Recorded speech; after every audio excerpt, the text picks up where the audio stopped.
अस्सलाम वालेकुम, hi VR team, welcome back another module number 15। और इस मॉड्यूल में हम समझेंगे कि आप डॉलर कॉस्ट एवरेजिंग किस तरीके से कर सकते हैं और इस ऑप्शन के मजे क्या है और आप किस तरीके से ज्यादा बेनिफिट ले सकते हैं।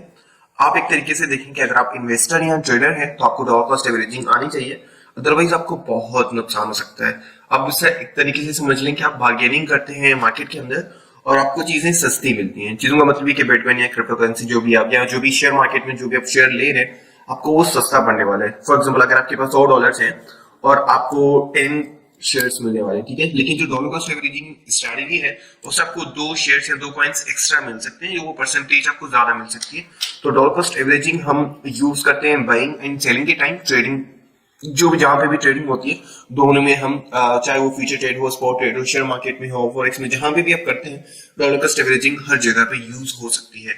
ओके, तो अभी हम डायरेक्टली चलते हैं मार्केट के अंदर और अभी हम बिटकॉइन के ऊपर समझते हैं कि आप डॉलर कॉस्ट एवरेजिंग किस तरीके से कर सकते हैं। उसके बाद कोई भी हम शेयर उठाएंगे और उस पर भी थोड़ी सी प्रैक्टिस करेंगे, बात सबकी सेम ही होती है।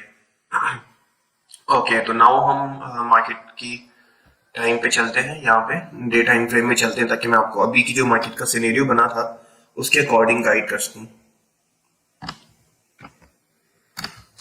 ओके,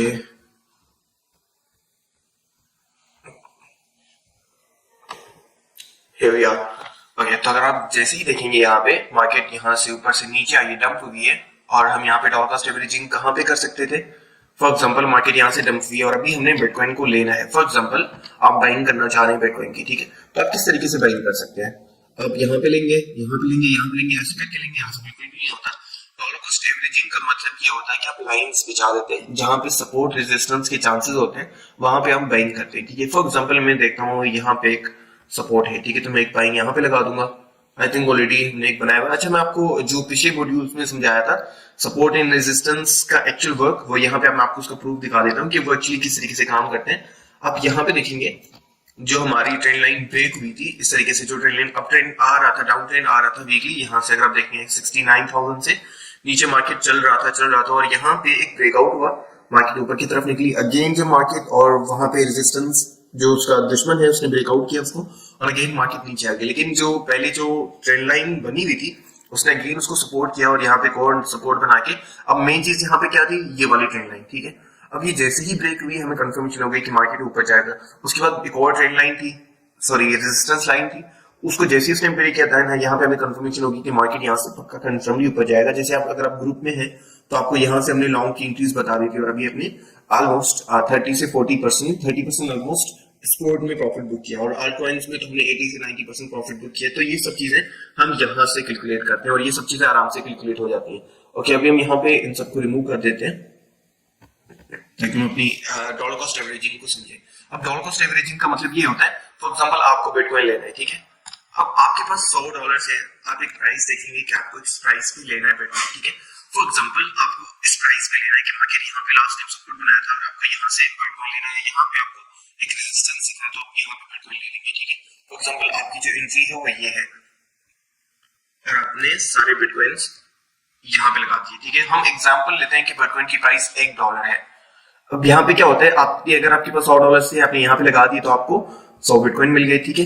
अगर बिटकॉइन आपको ज्यादा चाहिए, ठीक है, तो आप डॉलर कॉस्ट एवरेजिंग यूज करेंगे और यहाँ पे आप इंक्रीज देखेंगे कि कहाँ कहाँ पे आपको बाइंग मिल सकती है। तो आप यहाँ पे 3 पॉइंट्स देखेंगे। मैं dollar cost averaging maximum 3 points पे करता हूँ, उससे मुझे आसानी हो जाती है। ओके, तो फॉर एग्जाम्पल आपने एक बाइंग यहाँ पे लगाई और $30 का आपने यहाँ पे बाय किया, $30 का आपने यहाँ पे बाय किया और $40 का आपने यहाँ पे बाय किया, ठीक है। अब इससे बेनिफिट क्या होगा, आपकी जो एक्चुअल बाइंग है वो यहाँ पे आ जाएगी। अब जो पहले आपको यहाँ पे 100 बिटकॉइंस मिल रहे थे $100 में, 100 बिटकॉइंस मिल रहे थे, वो यहाँ पे आपको 120-125 बिटकॉइन मिलेंगे, ठीक है। मतलब उसी सेम अमाउंट में आपको ज्यादा प्राइस मिलेगी, ठीक है। यही सेम चीज सेलिंग के टाइम पे होती है, जब हम सेल कर रहे होते हैं बिटकॉइन को। फॉर एग्जांपल जब हम सेल कर रहे थे बिटकॉइन को तो हम किस तरीके से सेल करेंगे, हमें तो नहीं पता कि एग्जैक्टली मार्केट कितना ऊपर जाएगा, तो हम अपना प्रॉफिट बुक जो करेंगे वो डॉलर कॉस्ट एवरेजिंग के हिसाब से करेंगे। फॉर एग्जांपल हमें यहाँ पे एक रेजिस्टेंस दिख रहा है तो हम यहाँ पे सेलिंग ऑर्डर लगा देंगे, उसके बाद एक सेलिंग ऑर्डर हम यहाँ पे लगा देंगे जो कि रेजिस्टेंस दिख रहा है, एक सेलिंग ऑर्डर हम यहाँ पे लगा सकते हैं। हमेशा आपके पास 10% वो चीज होनी चाहिए। तो जब बिटकॉइन क्रैश हुआ था हमने अपनी सारी अमाउंट बेच दी थी इसी तरीके से, लेकिन 10 से 15% बिटकॉइन फिर भी हमारे पास पड़े हुए थे क्योंकि कुछ कंफर्म नहीं है कि मार्केट और ऊपर जाए 80,000 90,000 पे हमारी क्लोजिंग हो सकती है। तो 10% हमेशा आपके पास वो होना चाहिए, ठीक है। सेम तरीके से स्पॉट जब हम बाइंग कर रहे होते हैं तो उसमें भी आपने यही करना है, आपके पास 10% एक्स्ट्रा फंड यूएसडीटी होनी चाहिए ताकि मार्केट और नीचे आए तो आपको और अपॉर्चुनिटी मिल जाए। ठीक है, मैं तो ऐसे ही करता हूँ। और स्टिल मार्केट अगर ऊपर निकल गया, इसलिए मेरे पास 20% फंड मेरा टोटल पड़ा हुआ है, जो कि मैं अपनी जो है वो यूएसडी में रख के बैठा हुआ हूँ कि मार्केट अगेन अगर क्रैश हो सकती है या ये वाला जो रेजिस्टेंस है ये बढ़ करके ऊपर जाके क्लोजिंग दे दी तो मैं वो 20% भी डाल दूंगा, क्योंकि मुझे कंफर्मेशन होगी कि मार्केट यहाँ से नीचे नहीं आ सकती, सपोर्ट बने और मार्केट यहाँ से ऊपर ही जाएगी, तो वो 20% मुझे रखने की जरूरत नहीं है। सेम तरीके से यहाँ पे वो 10% हमें यूज करने, हम देखेंगे अगर ये वाला रेजिस्टेंस सपोर्ट ब्रेक करके मार्केट नीचे जाके क्लोजिंग दे दिए तो हमें जरूरत नहीं है उस चीज को रखने की, गेन हम यहाँ पे सेलिंग कर देंगे, या गेन जब एक रिवर्सल बनता है तो वहां पे हम अपनी सेलिंग कर देंगे। तो डॉलर कॉस्ट एवरेजिंग का मतलब ये होता है कि आपको कम प्राइस में ज्यादा चीज मिलती है। ठीक है, ट्रेडिंग में भी सेम चीज होती है। फॉर एग्जाम्पल अगर हम आपको सिग्नल देते हैं कोई भी कि आपने बीटीसी को लॉन्ग करना है, तो आपने बहुत बार नोट किया होगा कि हम आपको दो एंट्रीज बताते हैं। दो एंट्रीज का मतलब ये है कि आपको 50% में इनको यहां से रिमूव कर देता हूं और हम छोटे टाइम फ्रेम में चलते हैं। ओके, तो फॉर एग्जाम्पल हम आपको दे रहे हैं कि आपको बिटकॉइन को लॉन्ग करना है। ठीक है, तो हम आपको क्या बताएंगे कि यहाँ पे आपको दो एंट्रीज लेनी है। ठीक है, फॉर एग्जाम्पल हम एक एंट्री यहाँ पे बताते हैं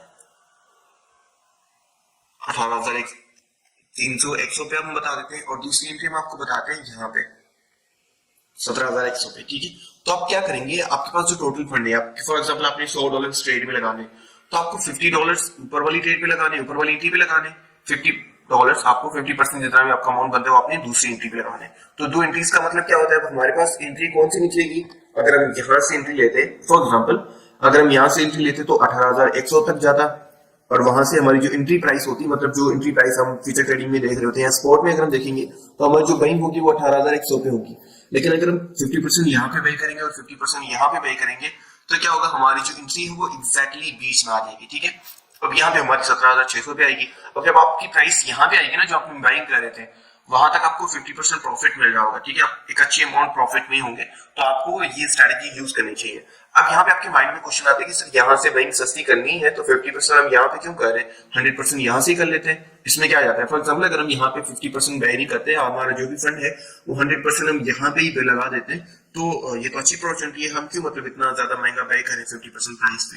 इसका रीजन ये है कि मार्केट का कुछ कंफर्म नहीं होता। ठीक है, फॉर एग्जाम्पल अगर आपने यहाँ से एंट्री ली और हमने आपको ये एंट्री बताई है कि एंट्री ये ले लें, ठीक है, और एक एंट्री ये ले लें, ठीक है, अगर इस मार्केट के अकॉर्डिंग देखें तो ये वाली एंट्री फिल हो गई है, ये वाली एंट्री फिल नहीं हुई। ठीक है, तो ये इस तरीके से होता है समटाइम। हम अब क्या होगा, मार्केट हमें ये जो हमारा जो अप ट्रेंड चला था ये हमसे मिस नहीं होगा, ये जो प्रॉफिट हम मिस नहीं करते। चलो 50% अमाउंट हमने लगा दिया ना, जितना प्रॉफिट होना था उसका 50% तो हो गया ना। अगर हम सारी अमाउंट यहाँ पे लगा देते और मार्केट यहाँ तक आता ही नहीं, यहाँ से पहले ही ऊपर ही पंप हो रहा है, तो फिर हमारी जो ये एंट्री है वो मिस हो जाती है। ठीक है, तो ये सेम चीज आपने डॉलर कॉस्ट एवरेजिंग हर जगह यूज करनी है, ट्रेडिंग में, इन्वेस्टिंग में, और वो कहीं भी जो भी चीज आप करते हैं, स्टॉक मार्केट में इन्वेस्ट करते हैं, क्रिप्टो में इन्वेस्ट करते हैं, इससे फर्क नहीं पड़ता। ठीक है, आपको डॉलर कॉस्ट एवरेजिंग हर जगह यूज करनी है। एक और चीज मैं आपको बता दूं, हम इसको यहाँ से रिमूव कर देते हैं, जो कि कॉमन मिस्टेक है, मैक्सिमम लोग करते हैं। आपने देखा होगा बहुत से लोग आपको कहते हैं कि आप जो है वो बिटकॉइन को ले लो और स्टॉप लॉस है ही नहीं, अगर आप मतलब नीचे जाता है ना तो आप डॉलर कॉस्ट एवरेजिंग करते हो। वही गधे लोग अगर आपको यहाँ पे बोलते हैं ना कि आप यहाँ से बिटकॉइन को लॉन्ग कर दो, ठीक है, और अगर नीचे जाता है ना तो स्टॉप लॉस नहीं है, आपको सिर्फ डॉलर कॉस्ट एवरेजिंग यूज करनी है और उसको जो है ना वो आपने अगेन नीचे से लॉन्ग करना है। ठीक है, और यहाँ पे आप लॉन्ग करते जाते हैं और यहाँ पे आपकी लाइंस बिछती जाती है। ठीक है, और आपने यहाँ से लॉन्ग किया, फिर नीचे आया, यहाँ से लॉन्ग किया, फिर नीचे आया, फिर यहाँ से लॉन्ग किया, आपका जो टोटल फंड है वो जीरो हो जाएगा।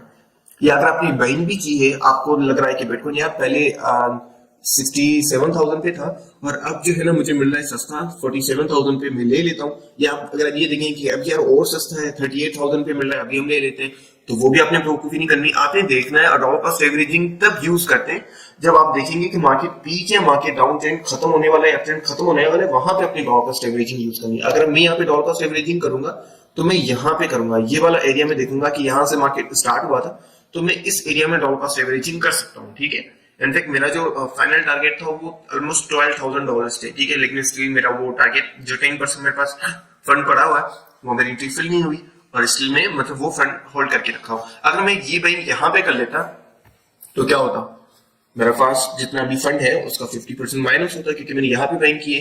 सेम चीज अपनी सेलिंग पे भी लगानी है। ठीक है, ऐसा नहीं कि मार्केट ऊपर गया और आपने सेलिंग ऑर्डर्स लगा दिए और आपने इस तरीके से आप फॉर एग्जांपल यहाँ पे आप सेल कर रहे हैं, यहाँ पे सेल कर रहे हैं, आपने यहाँ पे सेल ही नहीं करना, आपने सेल करना है यहाँ पे। अब आपको डॉलर कॉस्ट एवरेजिंग यहाँ पे चीज करनी है, जो चीज आपने डॉलर कॉस्ट एवरेज को यूज करना है वो यहाँ पे करना है। यहाँ पे आपके 3-4 टारगेट्स आपने सेलिंग के लगा देंगे। जब आपको बताते हैं कि आपको आपने देखा होगा, नोट किया होगा, जब हम आपको सिग्नल देते हैं वहां पे हम आपको बताते हैं कि आपको बिटकॉइन यहाँ से लॉन्ग करना है, ठीक है, 16,000 से 17,000 से आपको लॉन्ग करना है। लेकिन हम आपको टारगेट्स बहुत सारे बताते हैं कि आपको 18,000 पे भी क्लोज करना है, 19,000 पे भी करना है, 21,000 पे भी करना है, 23,000 पे भी आपको क्लोज करना है। तो आपके माइंड में आया होगा सर इतना ऊपर जाएगा तो हम नीचे से क्लोज ही क्यों कर रहे हैं। अब ये चीज यहाँ पे हो सकती है, एवरी टाइम मार्केट यहाँ पे चेंज हो सकती है। तो जैसे ही आपको प्रॉफिट होता है तो आप अपनी प्रॉफिट को थोड़ा सा बुक करें और स्टॉप लॉस अपनी एंट्री पे लगा दें। तो हमारे साथ क्या सिनेरियो है, अब हमारी जो मेरी जो अभी के हिसाब से जो टोटल मेरी बाइंग हुई है बिटकॉइन की वो यहाँ पे हुई है, ठीक है, ऑलमोस्ट $17,000 पे हुई है। अब मैंने अपने सारे डॉलर्स की जो सेलिंग ऑर्डर्स है ना वो 17,000 पे लगाए हुए, ठीक है। अगर बिटकॉइन $17,000 पे आता है तो मेरे सारे बिटकॉइंस बिक जाएंगे, ठीक है। और अगेन मैं एक और एंट्री ले लूंगा जो कि मुझे पता है कि नीचे अगर 17,000 पे जाता है तो अगेन मार्केट नीचे ही जाएगा, ये अप ट्रेंड स्टार्ट हुआ ही नहीं है।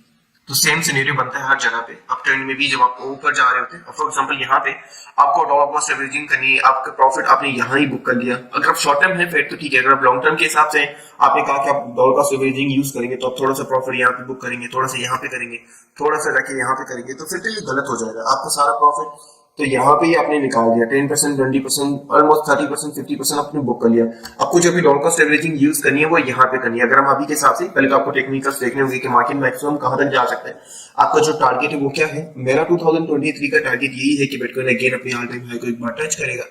उसके बाद यहाँ पे मार्केट अगेन वापसी आएगा और ये जो 20,000 वाला, ये जो 30,000 वाला एरिया है, इस वहां पे अगेन आएगा और अगेन एक और अपने स्टार्ट होगा जहाँ पे 2 लाख 3 लाख बिटकॉइन जाएगा। आई डोंट नो जब आप ये वीडियो देख रहे हैं तो बिटकॉइन कहाँ पे है। तो ये सेम सिनेरियो बनता है। मैं क्या करूंगा, यहाँ पे डॉलर कॉस्ट एवरेजिंग करूंगा ही नहीं। अगर मेरी लॉन्ग टर्म इन्वेस्टमेंट है, अगर शॉर्ट टर्म इन्वेस्टमेंट है तो मैं रेजिस्टेंस देखूंगा, यहाँ पे एक रेजिस्टेंस है तो यहाँ पे मैं अपनी सेलिंग कर दूंगा। जो मेरी शॉर्ट टर्म के लिए मैंने बिटकॉइन लिया हुआ था, और मेरी जो लॉन्ग टर्म है 4-5 महीने में मेरा अगर टारगेट है तो मैं सेलिंग यहाँ पे डॉलर कॉस्ट एवरेजिंग यहाँ पे यूज नहीं करूंगा। मैं देखूंगा एक ऑर्डर मेरा यहाँ पे होगा, यहाँ पे होगा रेजिस्टेंस है, एक ऑर्डर यहाँ पे होगा, एक ऑर्डर यहाँ पे होगा। सेम तरीके से 3 प्राइसेस में मैंने अपने बिटकॉइन को बेचना है। तो हर चीज में आपने ये चीज करनी है, ठीक है। आई होप आपको समझ आ गया होगा कि आपने डॉलर कॉस्ट एवरेजिंग किस तरीके से करनी है। डॉलर कॉस्ट एवरेजिंग का मकसद ये होता है कि आपको ना लॉस हो ना प्रॉफिट मिस हो, ठीक है। तो ये दोनों चीजें हो सकती है आपके साथ अगर आप डॉलर कॉस्ट एवरेजिंग यूज करते हैं, और ये आपने हर जगह पे यूज करना है। ऐसा नहीं है, मैंने आपको जैसे बताया था, अगर आप देख रहे हैं हम आपको 2 एंट्रीज बता रहे हैं बिटकॉइन की, ठीक है। इसका मतलब है कि दोनों एंट्रीज को फिल होने के चांसेस उतने ही ज्यादा है, ठीक है। हम आपको इसको यहाँ से रिमूव कर देते हैं। फॉर एग्जाम्पल अगर आपको हमने कहा कि बिटकॉइन यहाँ से भी लेना है और आपको $8,000 पे भी लेना है, ठीक है, या $10,000 पे भी लेना है, तो ऐसा नहीं कि आप वेट करेंगे कि $10,000 पे जाएगा तो मैं जब लूंगा क्योंकि मुझे सस्ता बिटकॉइन चाहिए, ठीक है। तो आपने ऐसा बिल्कुल भी नहीं करना। अगर आपको हम 2 एंट्रीज दे रहे हैं तो आपको एक एंट्री लाजमी लेनी है। अगर आप देखेंगे यहाँ से मार्केट पंप हो गया, ठीक है, जो लोग वेट कर रहे थे कि बिटकॉइन $12,000 से $10,000 पे जाएगा, उनका फंड अभी भी उनके पास यूएसडी पड़ा है, या वो अभी पे करेंगे या जब रेजिस्टेंस ब्रेक होगा तो वो पे कर लेंगे। और ये मार्केट लोगों की सेगमेंटेशंस पे चलता है। मार्केट में आपके जैसे लाखों लोग हैं और कुछ भी नहीं है, लाखों लोगों का माइंडसेट है, जैसे रेजिस्टेंस ब्रेक हुआ सारे लोग उसमें पैसा डालेंगे, तो आपको टाइम से उसमें पैसा डाल देने, सिंपल। बाकी आई होप आपको समझ आ गया होगा कि आपने डॉलर कॉस्ट एवरेजिंग यूज किस तरीके से करनी है। आपने इसको जाके टारगेट प्रैक्टिस करना है, देखना है कि मैं किस तरीके से, और ये शॉर्ट टर्म में ज्यादा आपने यूज करनी है। जो शॉर्ट टर्म ट्रेडिंग होती है, फॉर एग्जाम्पल हम 5 मिनट के टाइम फ्रेम में चलते हैं यहाँ से, और हम इसको यहाँ से ओके, फॉर एग्जाम्पल आपने यहां से लॉन्ग किया हुआ है मार्केट को, हम इसको थोड़ा सा करीब कर देते हैं। ओके, फॉर एग्जाम्पल जो 23,000 वाला जो हमारा रेजिस्टेंस है वो सेम तरीके से वर्क कर रहा है और आपने यहां से लॉन्ग किया हुआ है। फॉर एग्जाम्पल आपने मार्केट को यहां से लॉन्ग किया हुआ, तो आप क्या करेंगे यहाँ पे, just a minute, long position और सेलिंग के टाइम भी सेम, मैं तो सेम तरीका यूज करता हूँ। ओके, फॉर एग्जांपल मैंने यहाँ पे टारगेट्स लगाए हैं 8% प्रॉफिट और लॉस जितना भी होता है, यहाँ पे रेजिस्टेंस सपोर्ट जो भी ब्रेक होगा उस हिसाब से। तो मैं क्या करूंगा, यहाँ पे अपने टारगेट्स क्या होंगे, मैं देखूंगा रेजिस्टेंस पहला कहाँ पे, वहां पे टारगेट लगा दूंगा। जो मेरी एक्चुअल सेलिंग है वो मैं अपनी जो डॉलर कॉस्ट एवरेजिंग वो वहां पे करूंगा, जहां पे मुझे लगता है कि एक्चुअल रेजिस्टेंस है तो वहां पे मैं अपनी डॉलर कॉस्ट एवरेजिंग यूज करूंगा। फिर मैं क्या करूंगा, यहाँ पे जो रेजिस्टेंस है उसका एरिया कवर अप कर लूंगा कि ये वाला एरिया है जहां से मार्केट रिवर्स हो सकता है। तो मैं अपने टारगेट्स यहाँ पे लगा दूं। एक टारगेट तो मैंने पहले ही यहाँ पे लगा दिया, अब 2 टारगेट्स मेरे पास रह गए हैं, उनको मैं चार्ट में भी कन्वर्ट कर सकता हूँ। तो मैं इस एरिया में अपने टारगेट्स बिछा दूंगा, ठीक है। और अब अगेन मेरा स्टॉप लॉस कहाँ पे होगा, ये जो जैसे एरिया खत्म होता है उससे मार्केट नीचे जाता है तो मैं यहाँ पे अपनी पोजीशन क्लोज कर दूंगा, क्योंकि मुझे एक और एंट्री मिल सकती है, एक और पोजीशन में यहाँ पे मार्केट के अंदर ले सकता हूँ। अब जो लोगों ने यहाँ पे भी प्रॉफिट बुक नहीं किया कि मार्केट ऊपर जाएगा, जो फ्यूचर ट्रेड में है या शॉर्ट टर्म प्रॉफिट में, उनका गेन वो जो प्रॉफिट है वो कम हो जाएगा। फॉर एग्जाम्पल अभी यहाँ पे 8% प्रॉफिट हो रहा है, तो अभी उनका प्रॉफिट कितना होगा, अभी वो कितने प्रॉफिट में होंगे, सिर्फ 5% प्रॉफिट में। तो 3% प्रॉफिट उन्होंने मिस कर दिया, क्योंकि उनको पता ही नहीं कि पोजीशन क्लोज किस तरीके से करनी है, डॉलर कॉस्ट एवरेज का यूज किस तरीके से करना है। और ये चीज आपने जाके खुद प्रैक्टिस करनी है। अब ये वीडियो देखने के बाद आपको मेरे हिसाब से 20% भी समझ नहीं आया होगा, और वैसे भी समझ नहीं आता, वीडियो देखने से आपको बिल्कुल भी समझ नहीं आता। जितनी भी आप हमारी वीडियोस देख रहे हैं, मैं आपको सजेस्ट कर रहा हूँ कि आपको जाके प्रैक्टिस करनी चाहिए। वीडियोस देखने से बिल्कुल भी आपको समझ नहीं आएगा, और हर मॉड्यूल को अलग से देखिए। अगर आपने ये मॉड्यूल देखा है, आपको नेक्स्ट मॉड्यूल तक जाने की जरूरत ही नहीं है। आप इस मॉड्यूल को प्रैक्टिस करें, मार्केट के अंदर जाके चार्ट को ओपन करें और देखें कि किस तरीके से डॉलर कॉस्ट एवरेजिंग यूज की जाती है, ठीक है। और डॉलर कॉस्ट एवरेजिंग का बेनिफिट क्या है वो मैं आपको ऑलरेडी अभी बता चुका हूं। अगर हम यहाँ पे देखेंगे तो बहुत बड़ा बेनिफिट है डॉलर कॉस्ट एवरेजिंग का। एक तो अब मैं आपको बताता हूँ, मैंने डॉलर कॉस्ट एवरेजिंग यूज की तो मुझे नुकसान क्यों नहीं हुआ। अगर आप यहाँ पे देखेंगे तो मैं यहाँ से बाइंग किया, ठीक है। अब मेरी जो एवरेज है, मैंने बिटकॉइन 20,000 पे भी लिया, 21,000 पे भी लिया, लेकिन मेरी जो एक्चुअल बाइंग है वो यहाँ पे 17,000 के आसपास, 18,000 17,000 के आसपास है। अगर बिटकॉइन मुझे और सस्ता मिल जाता देन मेरी एंट्री यहाँ पे बन सकती थी $16,000, बट स्टिल मैं बहुत ही करीब हूँ, ठीक है। अगर मैं नहीं करता, मैं डॉलर कॉस्ट एवरेजिंग यूज नहीं करता और मैं सोचता कि बिटकॉइन और नीचे जाएगा और नीचे जाएगा, तो मैं यहाँ पे अपनी एंट्री मिस कर देता, ठीक है। और मेरे पास बिटकॉइन होते नहीं, और बिटकॉइन ऑलरेडी 30% ऊपर जा चुका। तो हर चीज में अपने ऐसे करना। डॉलर कॉस्ट एवरेजिंग आपको बहुत बेनिफिट दे सकती है, लॉस भी नहीं होता और प्रॉफिट मिस भी नहीं होता। आई होप आपको समझ आ गया होगा। थैंक यू सो मच, मिलते हैं नेक्स्ट मॉड्यूल में।